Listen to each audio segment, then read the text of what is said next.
ഇന്ന് നമ്മോടൊപ്പം ഉള്ളത് CPM-ന്റെ ഒരു യുവമുഖമാണ്. ഒരു വാചകം ചോദിച്ചാൽ 5-6 വാചകത്തിൽ നമുക്ക് വേണ്ടതിലധികം തരുന്ന ജെയ്സി തോമസ്.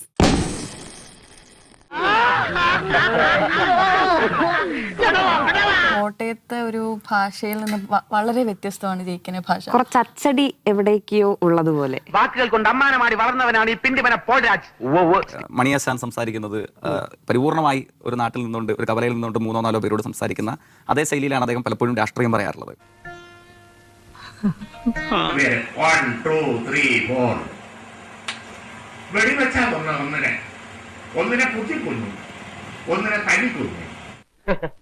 നിങ്ങൾ ജയിക്ക് എന്റെ പാനലിന്റെ ഇടയിൽ പറയാറുണ്ട് ബഹുമാനപ്പെട്ട പാനലിസ്റ്റ് അങ്ങ്.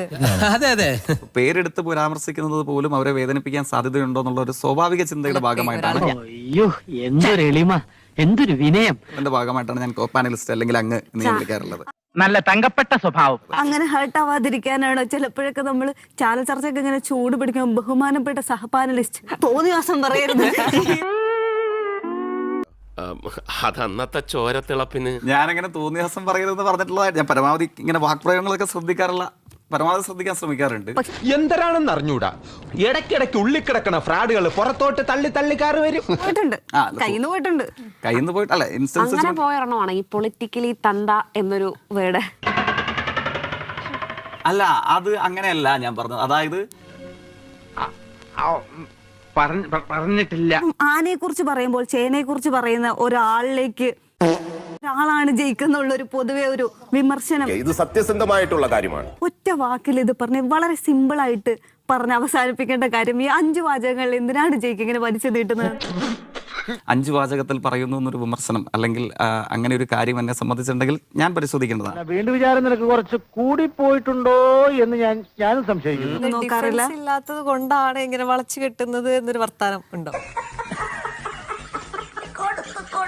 എങ്കിൽ ചോദിച്ച ചോദ്യത്തിൽ നിന്ന് വ്യത്യസ്തമായി മറ്റൊരു കാര്യമാണ് പറയുന്നത്. അതിനൊക്കെയാണല്ലോ ആങ്കർമാരും മോഡറേറ്റർമാരും ഒക്കെ ഇരിക്കുന്നത്. അപ്പൊ അവർക്ക് ട്രാക്ക് ആവുന്നില്ലെങ്കിലോ എന്താണ് ഈ പറഞ്ഞു പോകുന്നത് എന്നുള്ള കാര്യം പറയുന്നത് ഞാൻ ചോദിച്ച ചോദ്യവുമായിട്ട് ബന്ധമില്ലാത്തൊരു കാര്യമാണ്. അത് തന്നെയാണല്ലോ അവർക്ക് തോന്നുന്നത്. ഇനിയുള്ള ചാനൽ ചർച്ചകളിൽ ശ്രദ്ധിക്കണം കേട്ടോ. പുതുപ്പള്ളിയിലേക്ക് ഇറക്കിയൊരു നേർച്ചക്കോഴിയാണ് ജയിക്കുന്നുള്ള ചില കമന്റുകളുണ്ട്. പല ആളുകളും ഇങ്ങനെ വന്ന് കമന്റ് ചെയ്യാറുണ്ട്. നീ എവിടെ പരിപാടി അവതരിപ്പിച്ചാലും ഇത് തന്നെയാണല്ലോ നിന്റെ വിധി.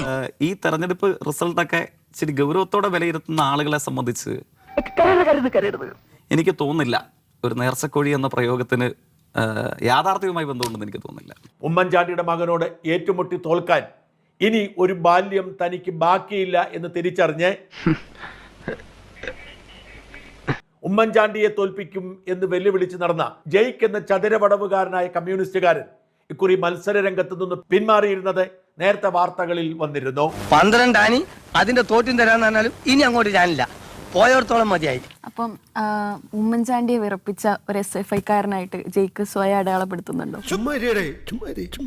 ഇത്രയധികം കേസുകൾ വന്നിട്ടുള്ളത്. കേസുകൾ ഇപ്പൊ മഹാത്മാഗാന്ധിക്ക് കേസ് ഉണ്ടായിരുന്നില്ലേ?